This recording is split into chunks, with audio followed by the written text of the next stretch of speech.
Ok, hola queridos hermanos y hermanas, sean bienvenidos a este nuevo formato de comunicación hacia la iglesia. Estamos incursionando junto a varios invitados, principalmente quienes también nos acompañarán para desarrollar los temas que tenemos pensado para ustedes.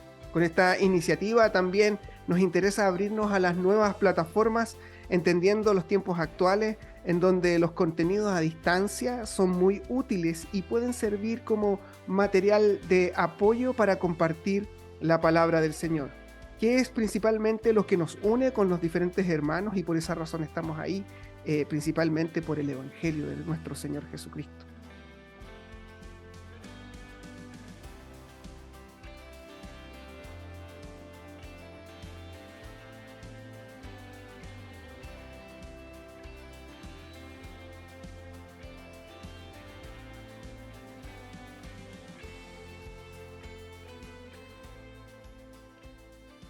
Hoy día vamos a seguir hablando sobre el Evangelio de Juan. Ustedes saben que en nuestra iglesia estamos predicando expositivamente, versículo tras versículo, el Evangelio. Y hoy día, como les adelanté en la introducción, tenemos un gran invitado para comenzar esta serie de conversación sobre el Evangelio de Juan y la implicancia en la iglesia. Es nuestro hermano Samuel Heredia. Él nació y creció bajo el ambiente cristiano. El Señor lo alcanzó con su gracia a temprana edad, a los 8 años. Él es de El Salvador. Es muy jovencito, tuvo el deseo de servir al Señor, y a los 19 años emigró a los Estados Unidos, en donde le ha permitido crecer y madurar en las diferentes áreas como académicas y también espirituales.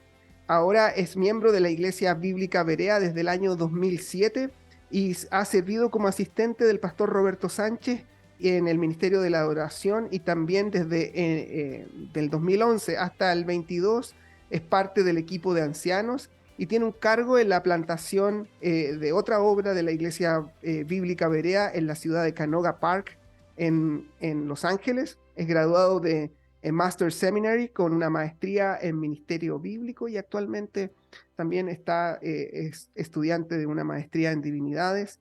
Es casado con su esposa Carla Heredia desde el 2005, en quien les ha permitido la bendición de tener 3 maravillosos hijos, a Samuel, Daniel y Josué, quienes le ayudan al ministerio junto a nuestro hermano Samuel. Damos gracias al Señor por tener este hermano acá, y también él dice que quiere ser útil para el reino del Señor.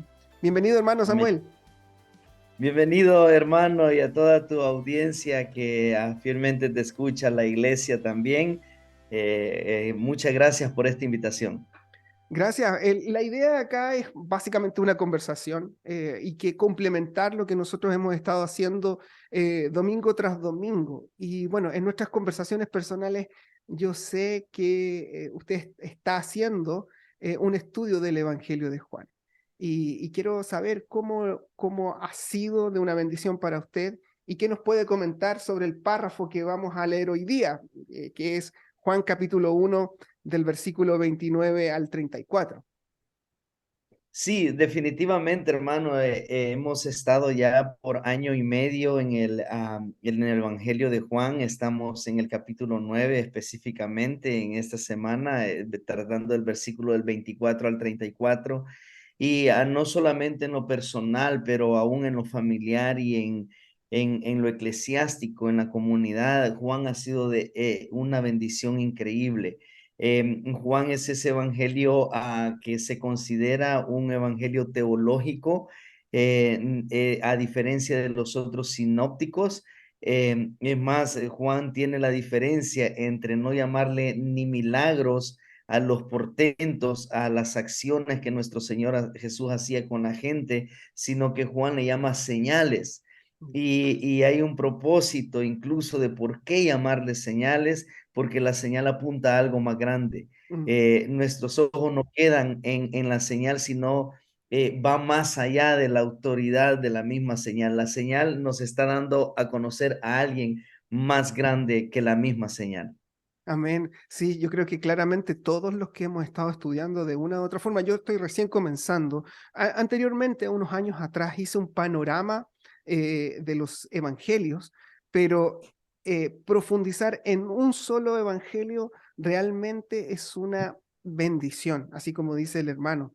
Así que vamos al grano, vamos a leer el versículo 29 al 34 del capítulo 1. Voy a dar lectura a ese párrafo y después lo vamos a comentar, vamos a conversar sobre esto. Queremos animar a los hermanos a enamorarse de la lectura meditada, la lectura que uno la profundiza y no solamente quedarse con los sermones que nosotros hacemos en los domingos tras domingos, sino que queremos animar a la audiencia, a nuestros hermanos de nuestra iglesia local y de los que van a escuchar de nuevo esta serie. Queremos animarles a eso. Entonces, vamos a dar lectura al Evangelio de Juan, capítulo 1, versículos 29 al 34. Dice así: al día siguiente vio a Jesús que venía hacia él y dijo: he aquí el Cordero de Dios que quita el pecado del mundo. Este es aquel a quien yo dije: después de mí viene un hombre que es antes de mí, porque era primero que yo. Y yo no le conocía, pero para que él fuera manifestado a Israel, por esto yo vine bautizando en agua. Juan dio también testimonio diciendo: he visto al Espíritu que descendía del cielo como paloma y se posó sobre él. Y yo no le conocía, pero el que me envió a bautizar en agua me dijo: aquel sobre quien veas al Espíritu descender y posarse sobre él, este es el que bautiza en el Espíritu Santo. Y yo le he visto y le he dado testimonio, y este es el Hijo de Dios. Qué tremendo pasaje, ¿no? Qué tremendo pasaje. Así que, ¿qué nos puedes decir, hermano? ¿Qué nos puedes bendecir con este párrafo maravilloso? Bueno, hermano, definitivamente en este pasaje es un pasaje muy, pero muy esencial que está en un contexto increíble. Nosotros hemos visto del versículo 19 prácticamente al versículo 28 lo que se considera el testimonio de Juan, pero si tú te das cuenta, el testimonio de Juan no dice nada de Juan, habla del Cristo. Sí. Y yo creo que es una lección para nosotros, para que nosotros entendamos qué es nuestro testimonio. Y nuestro testimonio tiene que ser basado en la persona de Cristo. Ahora está transicionando, dice al siguiente día, dice de que Juan vio a Jesús que venía a él. Juan lo ve y hace una declaración contundente, una declaración para lo que él fue enviado como precursor del evangelio, como precursor de Cristo, como el último profeta. Él está viendo a la persona de Jesús y él dice, hace una declaración masiva, una declaración contundente teológicamente hablando, que él dice: he aquí el Cordero de Dios que quita el pecado del mundo. Realmente esa declaración que él hace es una declaración no solamente convincente para él, pero es una declaración, el anuncio del evangelio está en esa declaración, Mm, que Cristo es la persona que quita el pecado del mundo. No solamente Él está presentando al Cordero, pero si nos podemos dar cuenta, él en el versículo 29 al 33, la segunda parte, Él habla de ese ministerio del Cordero y habla de esa aprobación y la confirmación del Cordero del versículo 30 al 34. O sea, el pasaje tiene que ver no con Juan el Bautista, no con Juan el Evangelista, el pasaje tiene que ver con el Cordero de Dios que quita el pecado del mundo. Y ese es el centro del Evangelio. mm, El centro del Evangelio es el Cordero de Dios. mm, No somos nosotros como popularmente se habla. Por ejemplo, hay iglesias que dicen: oh, usted tiene que dar buen testimonio para que la gente venga, o usted tiene que compartir su testimonio para que la gente crea en mm, Jesús. No, no, nosotros tenemos que hablar del Cordero, hablar de Jesús para que la gente crea en él. Yo creo que la gente que está preocupada, y este es algo que yo he visto, la gente que está preocupada por dar buen testimonio es porque no está meditando en el Cordero. Wow, wow. Sí. El que está meditando en la palabra y el que está viviendo conforme al Cordero, no se preocupa por su testimonio. El testimonio es automático a medida que nosotros vivimos y crecemos en el Evangelio. Pero el pasaje, hermanos, es muy, pero muy contundente. El pasaje tiene una verdad de que nosotros debemos de crecer. Mm, Ustedes a la iglesia en Chile están en este pasaje. La iglesia debe de crecer más y más en conocer al Cordero. mm, Am, nosotros, por ejemplo, citamos al apóstol Pablo, citamos al apóstol Pedro, citamos a Juan, y muchas veces no sabemos, la persona que menos citamos muchas veces es la persona de Cristo. sí. Muchas veces citamos menos a la persona de Jesús, Mm, cuando la persona de Jesús debe de ser el centro de nuestra conversación. Nosotros tenemos que estar empapados del Cordero para ujú. poder hablar del Cordero, Sí, sí. para poder nosotros hacer estas declaraciones del Cordero. Es tremendo lo que tú dices, hermano Samuel, porque en la otra, tuve una otra conversación con otro pastor de Chile, también es de Villarrica, el hermano Iván Reyes, y quedamos en la misma conclusión. Tremenda, tremenda conclusión, principalmente porque en el capítulo anterior hablábamos de esto que Juan en el testimonio privado de los saduceos perdón, los fariseos que van a entrevistarle en los versículos anteriores y le hacen la pregunta, ¿tú eres el Cristo, tú eres Elías o eres profeta? Y él dice, no soy ninguno de los tres. Y termina en el versículo 27 diciendo, yo, del que ustedes me están preguntando, ni siquiera soy digno de desatar la correa de su sandalia o de su calzado.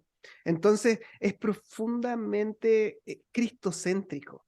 En realidad, este pasaje y todo el Evangelio es cristocéntrico, es teología misma, es la persona del Señor Jesucristo, el prólogo del capítulo 1, del 1 al 18, el verbo, en la esencia, en él estaba la vida y es la vida, es el dador de la vida. Por eso él termina diciendo en el versículo 27, ni siquiera soy digno.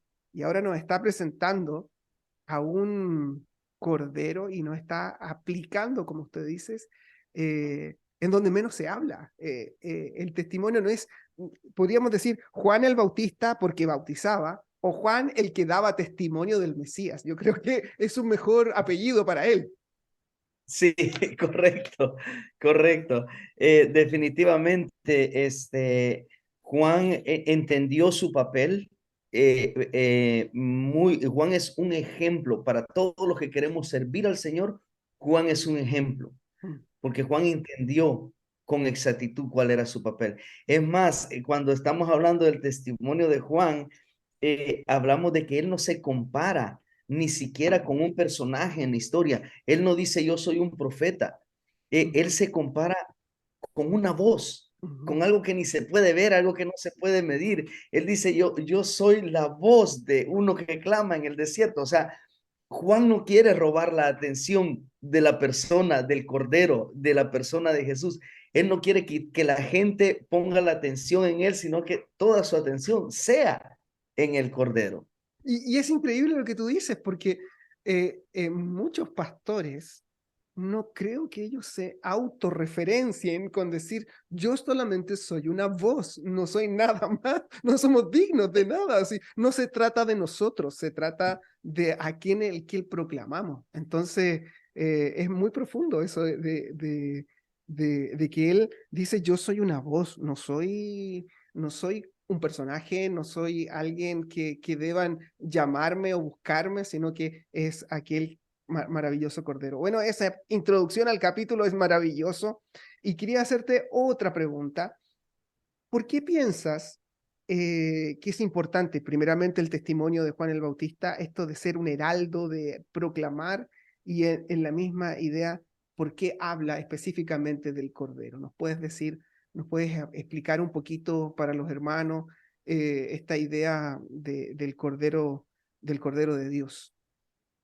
Bueno, sí, hermano, yo creo que Juan está presentando, como decíamos, él está preparando el camino de la salvación. Ya lo había dicho Isaías, es más, Malaquías termina con esa nota de la presentación acerca de Juan, que el que iba a tener el espíritu de Elías, que el Señor Jesús mismo lo afirma en Mateo cuando habla, y aquel Elías que iba a venir era Juan el Bautista, ¿no?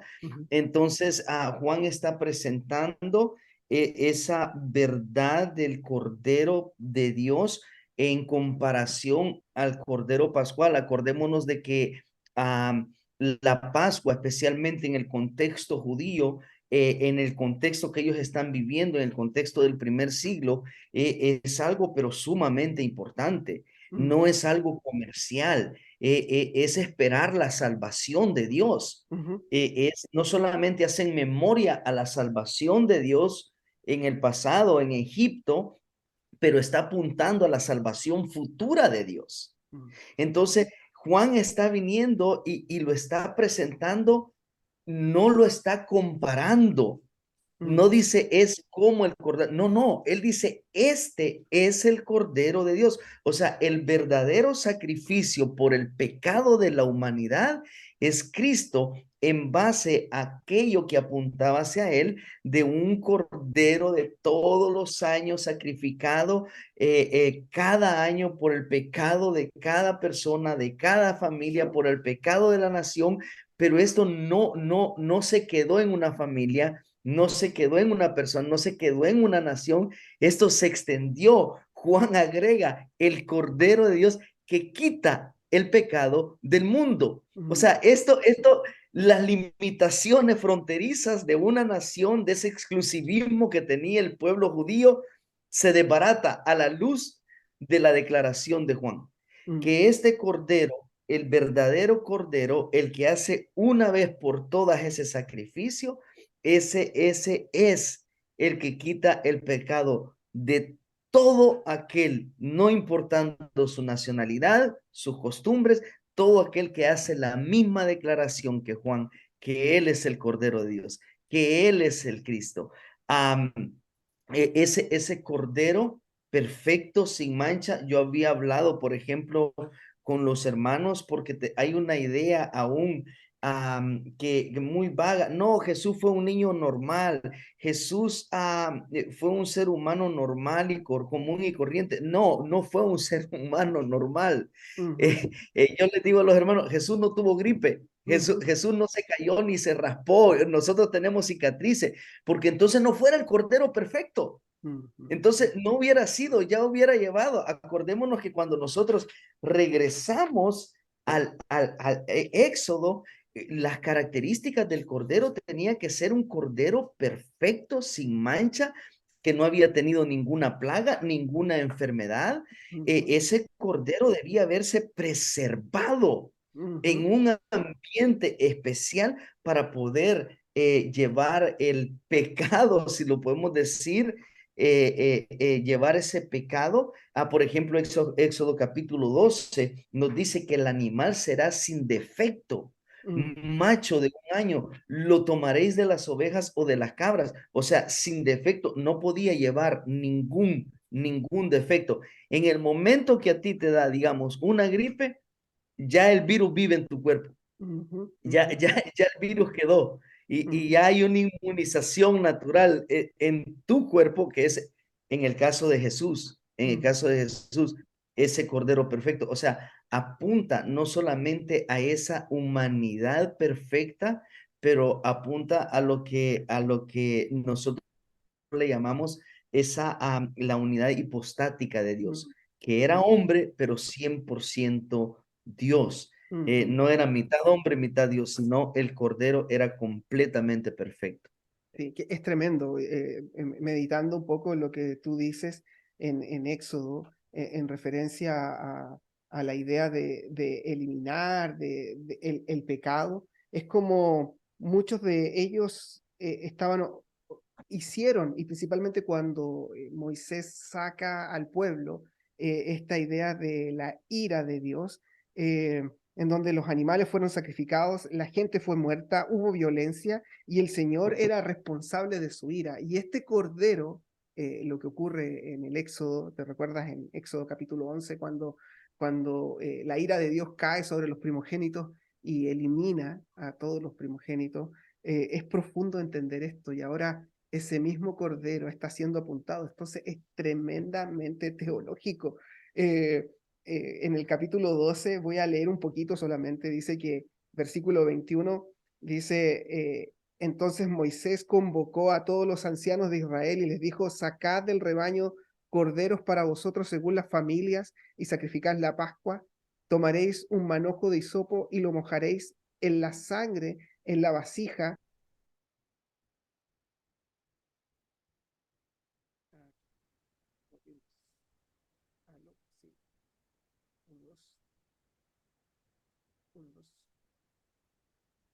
Bueno, tuvimos ahí una pequeña interrupción, pero vamos a seguir. Estábamos en Éxodo capítulo 12, versículo 21, en donde dice: entonces Moisés convocó a los ancianos de Israel y les dijo: sacad del rebaño a los corderos para vosotros según vuestras familias y sacrificad la Pascua. Tomaréis un manojo de hisopo y mojaréis en la sangre que está en la vasija y mancharéis con la sangre que está en la vasija el dintel y los dos postes de las puertas, y ninguno de vosotros saldrá de la puerta de su casa hasta la mañana. El lugar del pueblo de Israel hubiese sido destruido. Entonces, es profundo esa idea en donde el Cordero sufrió la muerte de manera sustitutiva para que Israel no fuera el destinatario de la ira de Dios. Y de la misma manera ahora Juan nos está diciendo del mundo, de todo aquel que en él cree y de todo aquel que Dios ha destinado para ese maravilloso mensaje del Evangelio. Es increíble, hermano. ¿Qué nos puede decir de Sí. eso? No, definitivamente. Fíjate de que la gracia de Dios se demuestra a través de ese sacrificio.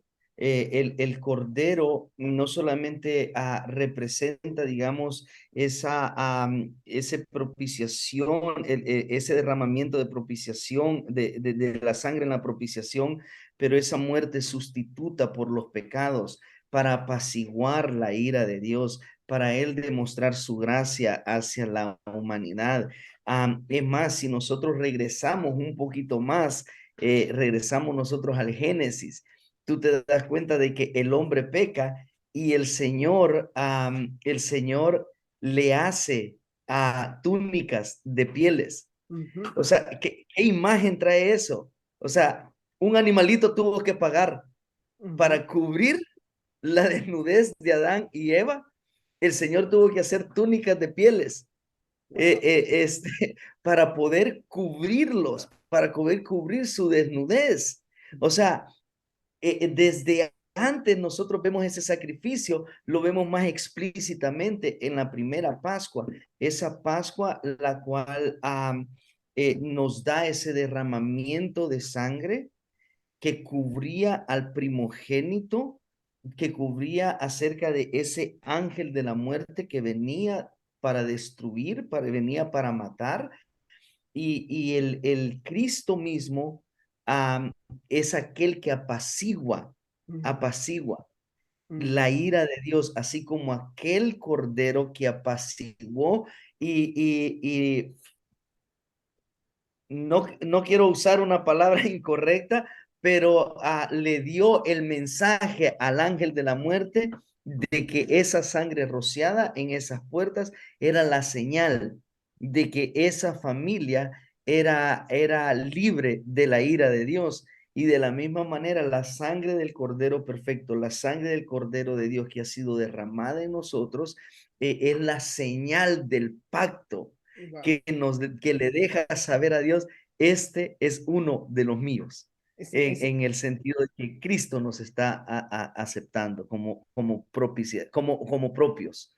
es increíble esta idea del manojo con hisopo, de mojar con sangre y que está en la vasija. Ahora, algunos historiadores o algunos comentaristas hablan en Juan capítulo 13, no sé si te recuerdas, hermano Samuel, que Jesús echa agua en una vasija y lava los pies de los discípulos, con una toalla ceñida y Pedro dice, Señor, no me laves de ninguna manera. Hacen una referencia, a algunos comentaristas hablan de la referencia de la misma idea, de una vasija, te lavo completamente y una similitud principalmente en el utensilio que está ocupando, de lavar completamente esta idea espiritual, completamente por aquel que cree en la persona del Señor Jesucristo. ¿Te recuerdas que él dice, Señor, entonces no solamente me lavas los pies, sino que las manos y la cabeza? Y Jesús le dijo, el que se ha bañado no necesita lavarse excepto los pies, pues todo está limpio, vosotros estáis limpios, pero no todos, hablando del que lo iba a traicionar. Entonces, este Cordero de Dios que limpia a una persona del pecado, también obviamente es un simbolismo de un lavamiento físico, es un simbolismo de un lavamiento espiritual que involucra este Cordero del Señor. Así que, qué profundo, podríamos estar hablando horas, horas teológicamente de todo esto. Sí, sí, no, sí, la verdad, hermano, es que cuando nosotros hacemos la comparación, digamos, de la primera Pascua, vemos que la referencia es Éxodo, ¿verdad? Capítulo 11, capítulo 12. Vemos que el invitado es Israel. Vemos que hay un alimento que son la carne de la oveja, del animal todo quebrado, y vemos que son el pan sin levadura, y vemos que se lleva a cabo en Egipto, Ujú. ¿verdad? Y esa es la primera Pascua. Ahora, nosotros vemos, digamos, la referencia de la última Pascua, Juan capítulo 29 al 34, Juan capítulo 1, el invitado, como decíamos, no es Israel. El alimento es la señal del nuevo pacto, es el pan, es esa copa. La ubicación no es Egipto, es el Gólgota. O sea, hay mucha referencia y mucha similitud en la celebración de la primera Pascua y de la última Pascua, que tiene que ver con ese Cordero de Dios. Sí, es increíble, hermano. Es increíble, hermano. Y bueno, te quería hacer otra pregunta en referencia a lo mismo. Hemos hablado del Éxodo, hemos hablado ahora, en el segundo párrafo, en el versículo 32 en adelante, habla sobre el Espíritu. Y en el versículo 32 dice, Juan dio testimonio diciendo al Espíritu que descendía del cielo como paloma y se posó sobre él, y yo no le conocía, pero el que me envió, haciendo una referencia a Dios, a bautizar con agua. Entonces hay una referencia a que Dios envió a Juan, a aquel que veas al Espíritu descender y posarse sobre él. Este es el que bautiza en el Espíritu Santo. Es una pregunta que, que quiero hacerte, hermano, porque en Latinoamérica muchos han confundido esta idea de el bautismo en el Espíritu Santo o bautismo por el Espíritu Santo. Entonces, ¿qué nos podrías decir de por qué hace esta referencia Juan, a Juan el Evangelista, y de lo que Juan el Bautista dijo de aquel que bautiza, una comparación del bautismo en agua con el bautismo en el Espíritu? Sí, bueno, acordémonos de que el bautismo de Juan, el evangelista, o Juan el Bautista, por decirlo así, mejor dicho, Juan el evangelista es el que escribe, pero Juan el Bautista es el que está dando estas declaraciones. Su bautismo venía prácticamente siendo preparatorio. Acordémonos de que la tradición judía, la religión judía, tenía bautismos. Cuando alguien se convertía de gentil a judío, a la religión judía, habían bautismos que lo estaban identificando. En este caso, el bautismo de Juan es ese bautismo preparatorio también que apuntaba a ese mayor bautismo que viene de parte de Jesús. Ahora, cuando nosotros hablamos acerca del bautismo de Jesús, dice, por ejemplo, Mateo nos habla acerca de ese bautismo quizás un poquito más extenso. Por ejemplo, él dice Por ejemplo, yo a la verdad, dice Juan, os bautizo en agua para arrepentimiento, pero el que viene detrás de mí, cuyo calzado yo no soy digno de llevar, es más poderoso que yo. Él os bautizará, dice, en Espíritu Santo y fuego, y su aventador está en su mano y limpiará su era y recogerá su trigo en el granero y quemará la paja en fuego que nunca se apagará. O sea, la declaración prácticamente esa de el bautismo del Espíritu Santo no está llamándonos a, especialmente en la creencia que hay, una creencia que tiene que ver con o vamos a recibir el bautismo del Espíritu cuando ya eres creyente.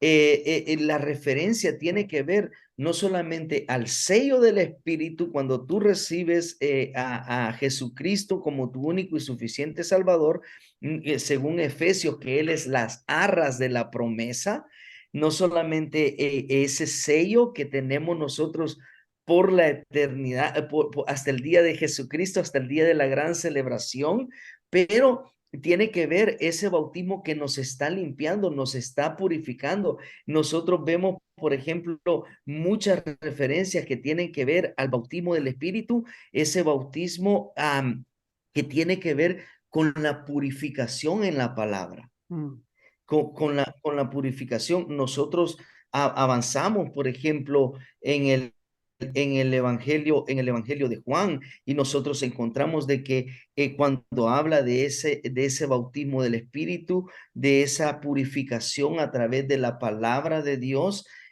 o sea, no esperemos nosotros un evento sobrenatural ujú, para ser bautizados por el Espíritu. ujú, Lo que nosotros debemos de buscar es la purificación a través de la palabra. El mm, Espíritu inspiró su palabra y el mm, Espíritu es el que vive a través de su palabra. Y mm, ese Espíritu es el que nos limpia y nos purifica. No es un evento solamente de ujú, un día, ujú, no es un evento de vez en cuando, no, este es un evento continuo mm. de que nosotros vamos a ser bautizados en el Espíritu, tiene que ver con esa purificación a través de la palabra Amén. de Dios. Si no estamos en la palabra de Dios, no esperemos ningún bautismo, ninguna purificación del Espíritu en nosotros. Sí, increíblemente esto me acordaba de lo que mismo Juan va a mostrarnos en la idea del discipulado, la idea de un discípulo. Después, en los versículos 35 en adelante, va a hablar del primer llamamiento de los discípulos, después enfoca a Felipe y Natanael, y después vienen las bodas de Caná, en donde él comienza a trabajar en una forma particular con los discípulos. Entonces, esta referencia es importante destacar. Primeramente, el bautismo en el Espíritu Santo ocurre una sola vez cuando somos injertados y el proceso, este proceso de santificación, este proceso de ser guiados en una limpieza, como usted hacía la referencia, por la palabra, es importante lo que Juan nos está diciendo. Me injerto en el cuerpo de Cristo, soy bautizado en el Espíritu para ser parte de, de la iglesia, como, ¿no? Como usted hizo la referencia en Efesios también, pero es importante este punto en donde se posa sobre él el que bautiza en el Espíritu Santo, nos sumerge y también nos sumerge a través de esta continua purificación a través de la palabra. Hermano, en el versículo 34 dice, yo le he visto y he dado testimonio de que este es el Hijo de Dios. Entonces ahora quiero hacer una pregunta más aplicativa. Hemos hablado de la importancia del Cordero, hemos hablado de la importancia del Éxodo, hemos hablado de la importancia un poquito más teológico en referencia a la obra del Espíritu Santo, pero el testimonio de que Él es el Hijo de Dios y que en los versículos anteriores también no soy digno de desatar la correa de su calzado. ¿Cuánto, la última pregunta, hermanos, para aplicación para la iglesia, porque es importante estudiar este evangelio y cómo podemos crecer espiritualmente como discípulos, cuando nos apunta al Hijo de Dios, nos apunta a enamorarnos de Cristo, a ver su belleza, a ver la grandeza de este Dios todopoderoso, cómo le ha impactado a través del estudio del Evangelio de Juan su vida personal, de conocer más a Jesucristo. Sí, hermano, me gustaría hacer una referencia muy, pero muy importante. Digamos, antes de contestarte la pregunta de una verdad que nosotros vemos en el versículo 33, Ujú. es que es el único versículo, digamos, en sí. No, bueno, no es el único versículo, pero es el único evento en toda la Biblia, en donde nosotros podemos ver claramente a la Trinidad activa. Wow, sí. eh, eh, eh, Podemos nosotros hacer referencia, digamos, Génesis, donde ocupa el verbo plural, hagamos, está activamente trabajando, pero aquí está audible y visiblemente la humanidad. La gente lo pudo percibir, Juan lo pudo percibir de esa realidad, de que el Padre está hablando desde el cielo, diciendo, este es mi hijo en el quien tengo complacencia. El Espíritu está descendiendo como paloma y está el Hijo. Los tres están activamente en la Ujú. historia de la humanidad actuando. Y este es el único pasaje que nosotros tenemos en toda la escritura en donde vemos a esa Trinidad actuando. Y dice Juan, yo vi esto y Ujú. yo doy testimonio. Sí. O sea, Juan el Bautista está haciendo esa declaración en base no solamente a lo que sabía anteriormente, pero en base a lo que él mismo había testiguado. Ujú. Y él ha testiguado de que él lo vio. De Ujú. la misma manera que el prólogo, por ejemplo, en el versículo 14 nos dice, y vimos la gloria, gloria del unigénito del Padre, lleno de gracia y de verdad. Juan el Bautista también lo percibe y ha dado testimonio. Y hermanos, bienaventurados los que no vieron y creyeron. Amén. Nosotros no hemos atestiguado, visiblemente esto no lo hemos atestiguado, audiblemente no lo hemos atestiguado, Ujú. pero somos bienaventurados porque el Espíritu de Dios, aquel que nos dio esa seguridad de la salvación en Cristo, que mora en nosotros, que nos dejó su palabra, que vive en su palabra, nos convenció de pecado, de justicia y de juicio para que nosotros también demos testimonio acerca de aquel que nos ha salvado. O sea, esto, hermanos, es como la Pascua, Ujú. es como la Pascua. La Pascua era exclusiva para el pueblo de Israel, Ujú. era exclusiva para un pueblo judío. Ujú. Pero Juan nos presenta al Cordero de Dios que no es exclusivo para una nación. Ujú. Juan nos presenta al Cordero de Dios que es para el mundo. De la misma manera, el Evangelio, esa convicción que el Espíritu de Dios le ha dado de que usted es hijo de Dios, no es para usted solito. Ujú. Usted ha sido recipiente de la gracia de Dios. Usted necesita ser testimonio de la gracia de Dios. Ujú. Usted necesita proclamar ese testimonio. Usted necesita ser testigo de esa verdad del Evangelio. Ujú. Cuando nosotros vamos, por ejemplo, a Primera de Pedro, capítulo 2, versículo 9 y 10, mas vosotros sois real sacerdocio, nos habla de que somos una nación santa, un pueblo escogido de Dios, con el propósito para que Ujú. anunciéis las virtudes de aquel que nos llamó de las tinieblas a su luz admirable. Ujú. Entonces, Juan el Bautista entendió el mensaje, recibió el mensaje y compartió el mensaje. De la misma manera, nosotros crecemos en el Evangelio de Juan y nosotros necesitamos ver ese mensaje, Ujú. comprender ese mensaje y publicar ese mensaje. Eso ha sido convincente para mi vida, aún a través del propósito del libro de Juan, que nosotros lo encontramos en el capítulo 20, Ujú. que muchas otras señales pasaron, hizo él en frente de sus discípulos, pero las que se han escrito en este libro son para que creáis que Jesús es el Cristo, el Hijo de Dios, y que creyendo tengáis vida en su nombre. Y Mm, ahora, vida en su nombre no solamente se refiere a la salvación, pero que nosotros vivamos en ujú, su nombre, ujú, demos testimonio de su nombre. O ujú, sea, no nos salvó y sigue haciendo lo que tú quieras. No, nos bautizó con su espíritu. mm, Y ese bautismo nos lleva una y otra vez, no solamente a comprender mejor el evangelio, a crecer más en el evangelio, pero compartir también el evangelio.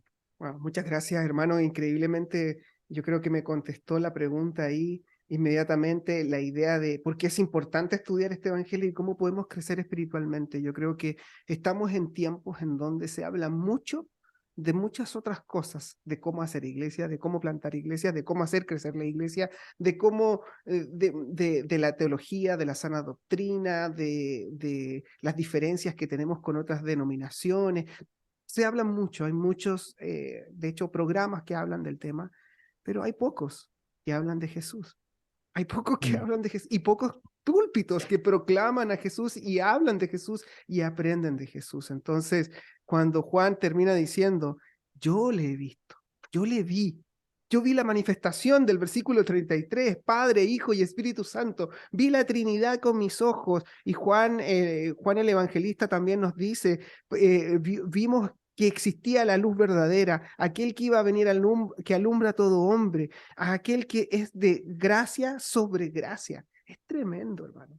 Es tremendo cuando uno se apasiona, por eso me encanta la idea de conversar de la Biblia, podemos estar hablando mucho rato, es como, no hemos hablado ni de política, no hemos hablado ni de contingencia, no hemos hablado ni nada, solamente de Cristo. Entonces, creo que Él dice, este es el Hijo de Dios. Entonces, eh, eh, las últimas palabras, hermano, no sé si nos puedes dar algunas palabras de aplicación a los hermanos para que se enamoren de Jesucristo, que escudriñen la Escritura y aprendan más de Jesús. Sí, hermanos, simplemente animarles a que lean el Evangelio de Juan. Ustedes que están estudiando el Evangelio de Juan, léanlo, empápense de ese Evangelio, crezcan en el Evangelio, hagan preguntas del Evangelio. Hermano, cuando la iglesia hace preguntas al pastor que Ujú. está enseñando, hermano, esa es una buena señal para nosotros. Amén. Eso nos está diciendo, la iglesia está tomando en serio. Mm, Cuando usted no tiene preguntas de la Biblia, hermano, es porque no está leyendo la Biblia. ujú, Cuando ujú, usted tiene preguntas de la Escritura, es porque usted está leyendo la Escritura. Y, hermanos, mi deseo es que ustedes puedan crecer y puedan no solamente ser convencidos en sus cabezas, pero transformados en sus corazones para poder vivir. La gente, nosotros como hemos hablado, la gente no se va a salvar con su testimonio. mm, La gente no se va a salvar con las obras buenas que usted puede hacer. La mm, gente no se va a salvar si usted va a hacer casas o pozos. mm, La gente no se va a salvar si usted apoya una marcha en contra de cualquier movimiento social. La gente se va a salvar con el Evangelio de Jesucristo. amén. Y para eso, usted y yo necesitamos estar empapados, comprender bien el Evangelio Mm, para que el Evangelio sea proclamado fielmente en todos los medios y de voz a voz, como nosotros lo podemos hacer. El Señor Jesús predicó el Evangelio a miles y predicó a uno. mm, Predicó a intelectuales y predicó a gente de clase baja. ujú, Todos necesitan el Evangelio de Jesucristo. amén. Y ese es mi deseo para la iglesia, ese es mi deseo para que nosotros juntos podamos seguir creciendo en el Evangelio de Juan y que el Evangelio de Juan cumpla su propósito. Que nosotros veamos a Jesucristo, que cuando lleguemos al capítulo 2 no estemos pensando, ¿es bueno tomar o es malo tomar vino? No, ese no es el propósito de Juan.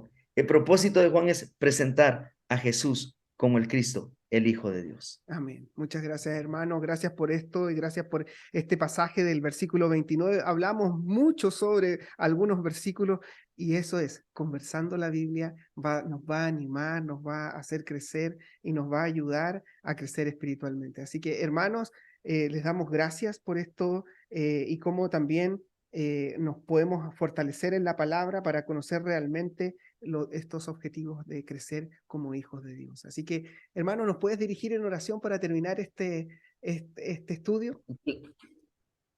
Claro que sí, será un privilegio para mí, hermanos. Perdón por el pelo, ¿verdad? Lo bueno que tengo todavía. Súper, hermano, no hay Pero problema. vamos a venir en oración delante del Señor. Amén. Bendito Padre que estás en los cielos, Señor, gracias por el Cordero de Dios que quita el pecado del mundo. Gracias porque ese Cordero, Señor, nos ha libertado de la maldad. Gracias porque ese Cordero ha quitado la opresión que nosotros traíamos, Señor, desde Génesis, que se ha pasado por generaciones. Ese pecado que nos separaba de Dios. Pero el Señor Jesucristo, el Cordero de Dios, quien dio su sacrificio, ese sacrificio perfecto, Señor, según el libro de Hebreos, la muerte de los toros, de los machos cabríos, eran insuficientes para aplacar la ira de Dios, porque venían aún de una naturaleza caída. Pero el Cristo, el Jesús verdadero, el Cordero de Dios perfecto, el Cordero de Dios santo, pagó ese sacrificio por nosotros. Amén. Y suplió esa necesidad que nosotros no podíamos aplacar. Nosotros no éramos capaces de aplacar ni en toda la eternidad podíamos aplacar la ira de Dios. Ni viviendo, sacrificándonos en toda la eternidad. Y el Señor Jesús, en 3 horas, fue capaz de aplacar la ira de Dios que nos acechaba y que estaba sobre nuestros lomos. Y Señor, queremos dar gloria y queremos dar honra a ese Cordero. Señor, queremos nosotros predicar al Cordero. Queremos publicar al Cordero. Queremos que el Cordero sea cada vez más y más exaltado y que, como Juan el Bautista tenía claro, es necesario que Él crezca y que yo mengüe. Amén. Señor, yo te suplico, Padre, para que tú puedas, Señor, crecer en nosotros y que nosotros podamos menguar. Amén. En el nombre maravilloso de nuestro Señor Jesucristo, yo te pido por la iglesia, para que tú puedas, Señor, ser con ella y que la iglesia pueda crecer en el Evangelio de Juan y que pueda dar testimonio de la verdad, de lo que tú has hecho en ella. El Evangelio no es en base a nosotros, ni en base a nuestro sentimiento. El Evangelio es en base a la persona de Cristo. Amén. Te alabamos y te bendecimos en el maravilloso nombre de Cristo Jesús. Amén. Amén. Y amén. Muchas gracias, hermano Samuel, y Dios les bendiga. Concluimos así el capítulo número 3 sobre el Evangelio de Juan, donde Juan el Bautista anuncia el Cordero de Dios. Juan el Bautista es tal vez el modelo más grande de alguien que se negó a toda comodidad ofrecida por este mundo para anunciar y apuntar a Jesucristo. Le invitamos a seguir con nosotros en un próximo episodio con un nuevo invitado para aprender y profundizar sobre el Evangelio y la persona de Jesucristo, el Verbo, la luz verdadera, el Cordero de Dios. Gracias por acompañarnos hoy y nos encontramos nuevamente entonces, si Dios así lo permite, en este programa de la Iglesia Bautista de Benecer, Conversemos de la Biblia.